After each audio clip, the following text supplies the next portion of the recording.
नमस्कार. मी नवल शिंदे. काय हे जग खरोखर तसेच आहे जसे तुमचे डोळे पाहतात? आपण लहानपणापासून शिकलो आहोत की जे दिसते तेच सत्य आहे. पण जर मी तुम्हाला सांगितले की या दिसणाऱ्या जगाच्या मागे एक असे अदृश्य विश्व दडलेले आहे जिथे खरी शक्ती आहे, तर तुमचा विश्वास बसेल का? ज्याप्रमाणे मोबाईलमधून निघणाऱ्या लहरी डोळ्यांना दिसत नाहीत, तरीही त्या हजारो किलोमीटरचा संवाद घडवतात. अगदी तसेच आपल्या आसपास एक सूक्ष्म जगत कार्यरत आहे. आजच्या या विशेष ऑकल्ट मास्टर क्लासमध्ये आपण कोणतीही अंधश्रद्धा नाही, तर वैज्ञानिक आणि ऊर्जा आधारित दृष्टिकोनातून समजून घेणार आहोत सूक्ष्म जगताचे रहस्य आणि चेतनेचा प्रवास. तुमचे विचार केवळ तुमच्या डोक्यात उठणाऱ्या लहरी नसून ते तुमच्या भविष्याचे बीज आहेत. जर तुम्हाला वाटत असेल की तुम्ही केवळ हे शरीर आहात, तर हा व्हिडिओ शेवटपर्यंत नक्की पहा, कारण आज तुमची स्वतःबद्दलची ओळख कायमची बदलणार आहे. चला, चेतनेच्या या गूढ प्रवासाला सुरुवात करूया. आपल्या डोळ्यांना जे दिसतं तेच केवळ सत्य असतं का? म्हणजे आपण लहानपणापासून हेच शिकत आलोय की ज्या वस्तूंना आपण स्पर्श करू शकतो. हो, ज्याचा आकार आपल्याला स्पष्ट दिसतो. अगदी बरोबर. ज्याचा आकार डोळ्यांना दिसतो तेच वास्तव आहे. एका अर्थाने हे खूप सुरक्षित वाटतं, कारण जे मोजता येतं ते समजायला सोपं असतं. खरंय, मानवी मेंदूला ठोस गोष्टी पटकन समजतात. हो ना? पण मानवी डोळे आणि कान निसर्गातील अत्यंत मर्यादित गोष्टीच टिपू शकतात. आजच्या या सखोल चर्चेत आपण एका अशा विषयावर बोलणार आहोत जो या भौतिक आणि स्थूल जगाच्या पाठीमागे दडलेला आहे. एक अदृश्य पण अतिशय शक्तिशाली असं सूक्ष्म जगत. इंग्रजीत ज्याला आपण सबटल वर्ल्ड म्हणतो. नक्कीच, हीच ती जागा आहे जिथून सगळ्या दृश्यमान गोष्टींची सुरुवात होते. आणि हे काही आजचं नवीन फॅड नाहीये. प्राचीन काळापासून जगभरातील अनेक तत्ववेत्यांनी आणि ऋषीमुनींनी या सूक्ष्म जगाचा अभ्यास केला आहे. त्यांनी केवळ या जगाचा उल्लेखच केला नाही, तर त्याचे अतिशय सखोल अनुभवही नोंदवून ठेवले आहेत. हो, आणि याच विषयावर आपण आज सविस्तर बोलणार आहोत. होय. नवल शिंदे यांचा सूक्ष्म जगत आणि चेतनेचं गूढ रहस्य या विषयावर एक अत्यंत अभ्यासपूर्ण मास्टर क्लास उपलब्ध आहे. आजच्या या सखोल विश्लेषणात आपण याच माहितीच्या आधारे भौतिक जगाच्या पलीकडे जाणाऱ्या या प्रवासाचा वेध घेणार आहोत. म्हणजे हे ज्ञान केवळ काही अंधश्रद्धा किंवा भाकड कथा नसून त्यामागे ऊर्जेचा आणि विज्ञानाचा एक अत्यंत स्पष्ट दृष्टिकोन कसा आहे हे आपण उलगडून सांगणार आहोत. अगदी बरोबर. अज्ञानाकडून आंतरिक बदलाकडे म्हणजे इनर शिफ्टकडे जाणारा हा प्रवास आहे. तर मग या सूक्ष्म जगाच्या संकल्पनेपासूनच सुरुवात करूया. मुळात डोळ्यांना न दिसणाऱ्या गोष्टीवर विश्वास ठेवणं मानवी मेंदूला थोडं कठीणच जातं. हो, साहजिकच आहे. पण या स्रोतामध्ये दिलेलं मोबाईल फोनचं उदाहरण खूप चपखल आहे. म्हणजे बघा ना, आपण मोबाईलवरून हजारो किलोमीटर दूर असलेल्या व्यक्तीशी सहज बोलतो. आणि तो आवाज घेऊन जाणाऱ्या लहरी आपल्याला हवेत उडताना दिसत नाहीत. अजिबात दिसत नाहीत. त्या आवाजाच्या लहरी पूर्णपणे अदृश्य असतात.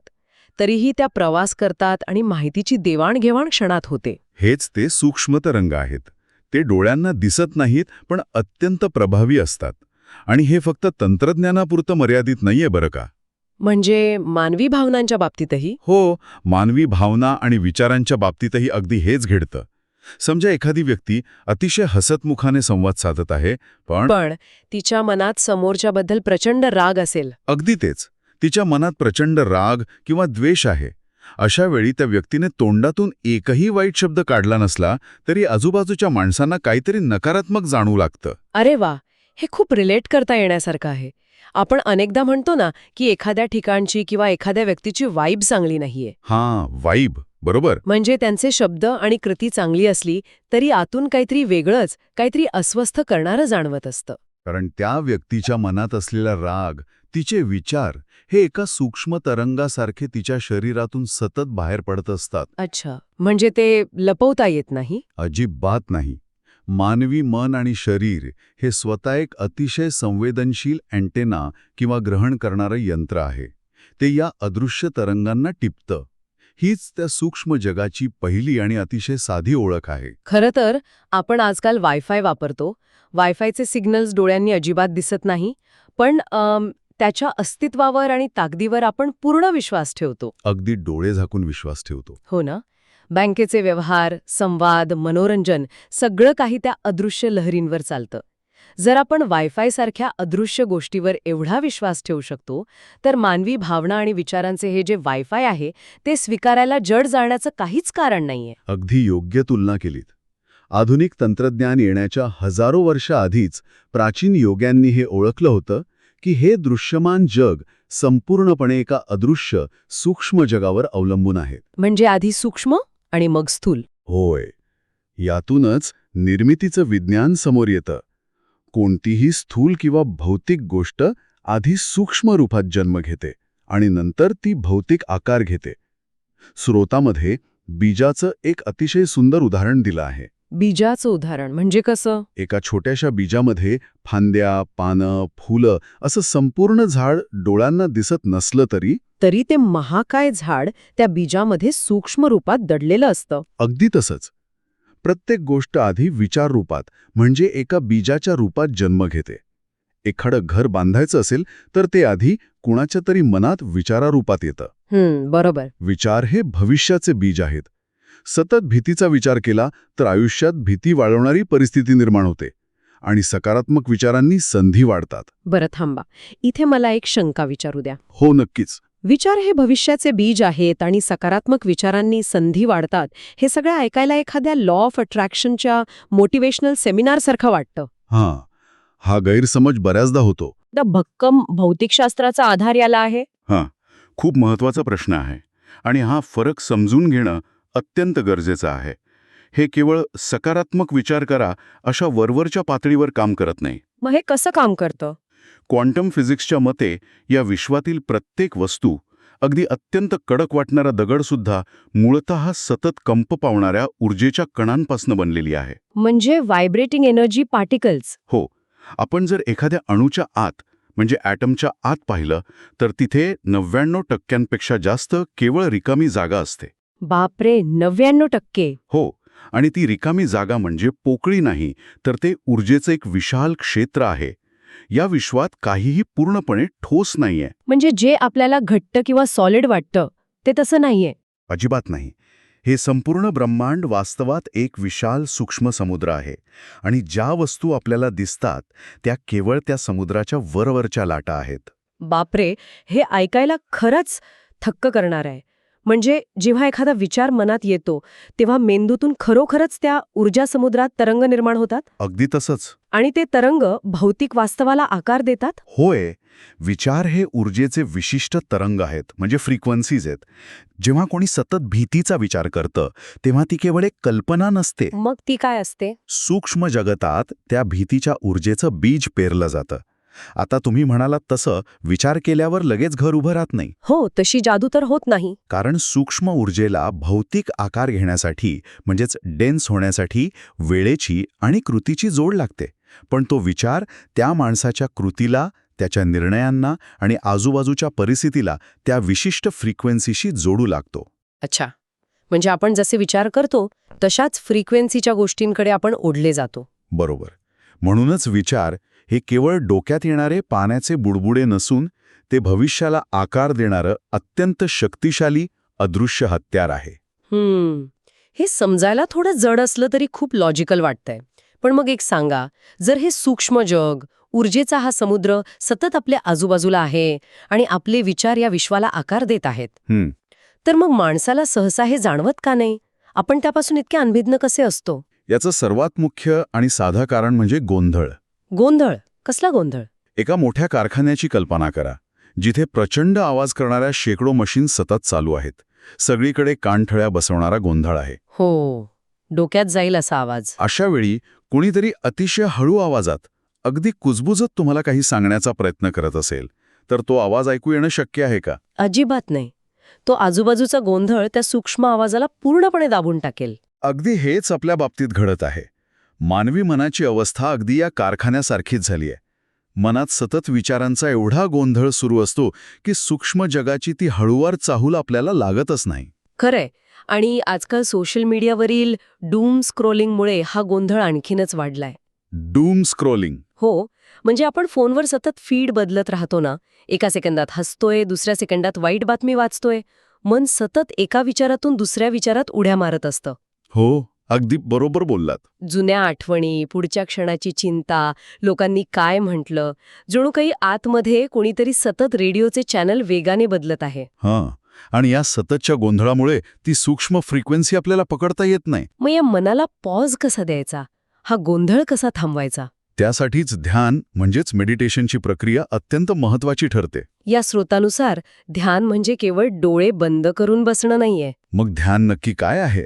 आपण सहसा ध्यान म्हणजे एखाद्या विशिष्ट देवतेची पूजा करणं असं मानतो. तो एक भाग असू शकतो, पण मूळ उद्देश तो नाही. ध्यान म्हणजे मनाचा हा जो प्रचंड वेग आहे तो हळूहळू कमी करून शून्यावर आणणं. अच्छा. एका शांत तलावाचं उदाहरण पाहूया.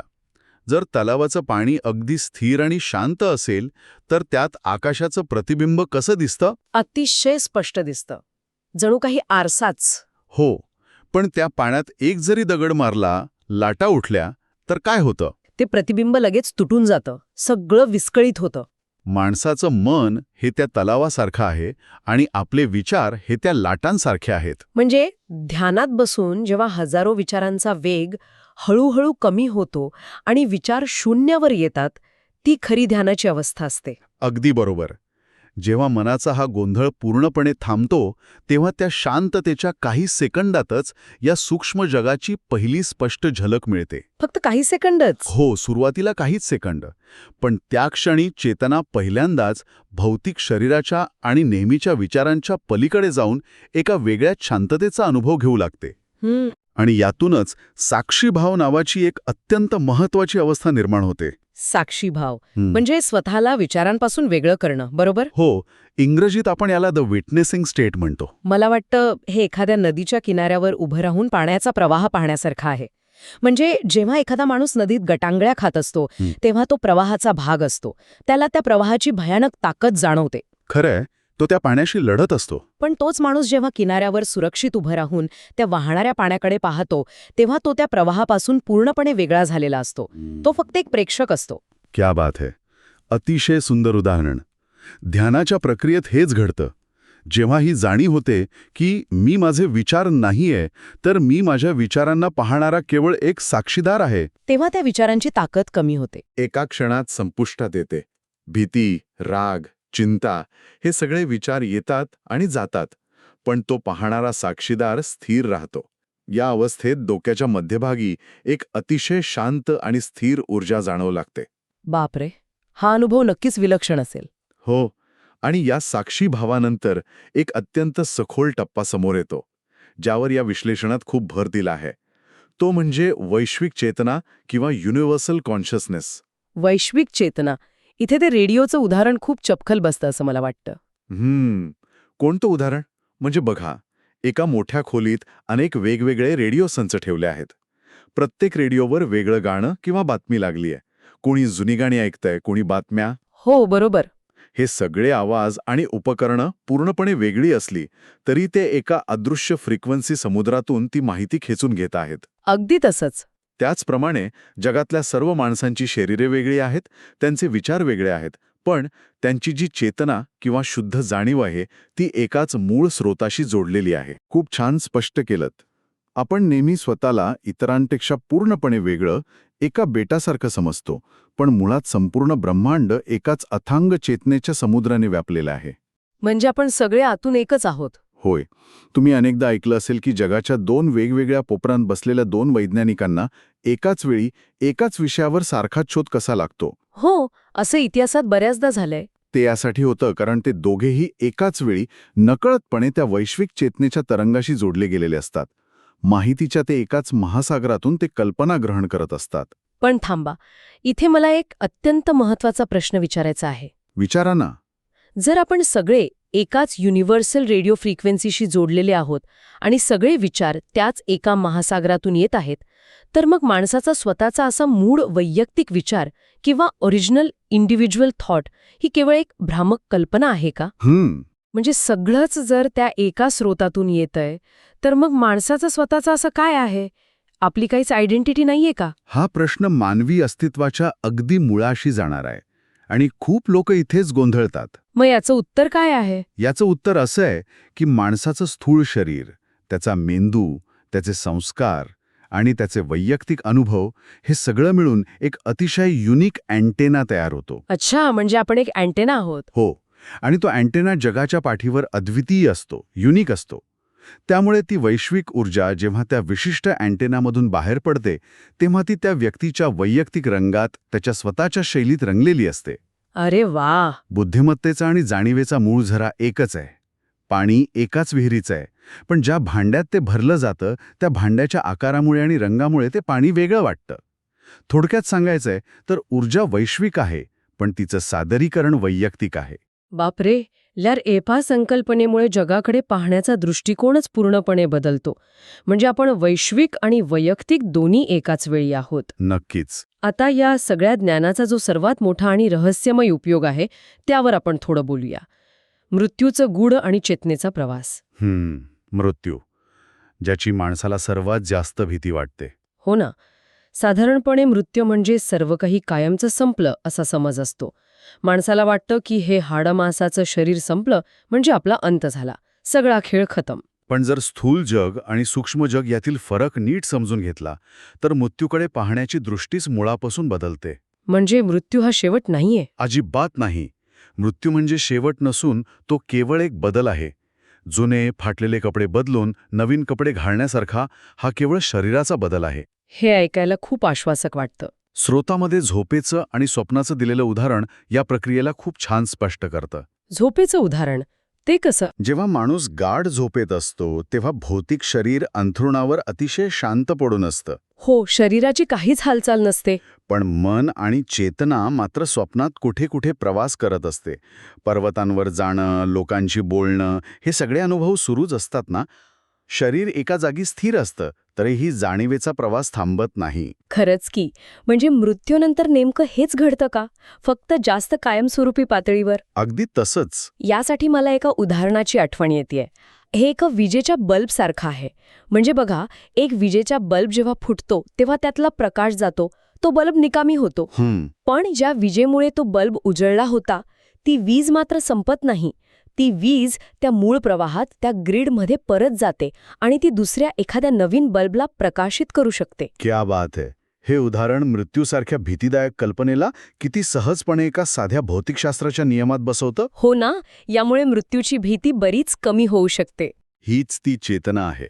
शरीररूपी बल्ब फुटला तरी चेतनारूपी वीज त्या सूक्ष्म जगात प्रवाहित राहते.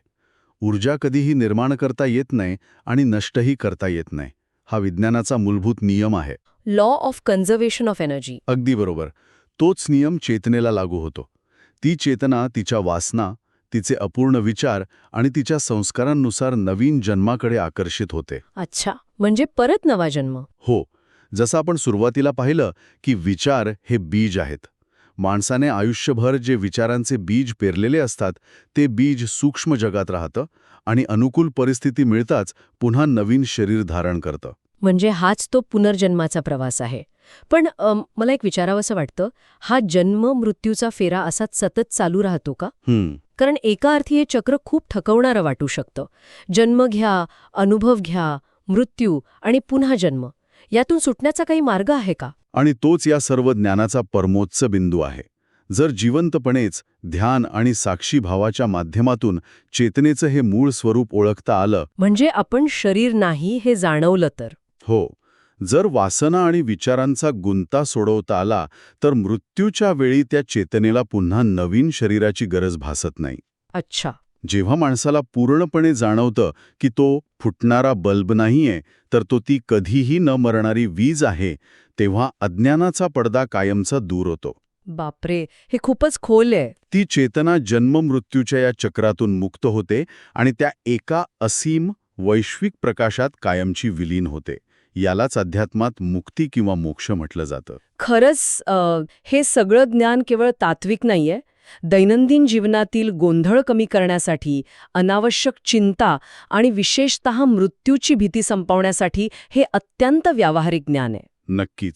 आपण केवळ एक हाडा माणसाचा गोळा नसून एका अनंत चेतनेचा प्रवास आहोत हे समजल्यावर आयुष्यातील छोट्या मोठ्या समस्या खूप क्षुल्लक वाटायला लागतात. हो, तो दृष्टिकोनच बदलून जातो. स्थूल जगातून सूक्ष्म जगात जाण्याचा हा प्रवास माणसाला खऱ्या अर्थाने इनर शिफ्ट घडून आणायला मदत करतो. आपले विचार हे कसे भविष्याचं बीज आहेत, आपलं मन कसे एक अँटेनासारखं काम करतं आणि आपण सगळे त्या एकाच चेतनेच्या महासागराने कसे जोडलेले आहोत हे समजणं म्हणजे स्वतःची खरी ओळख पटणं आहे.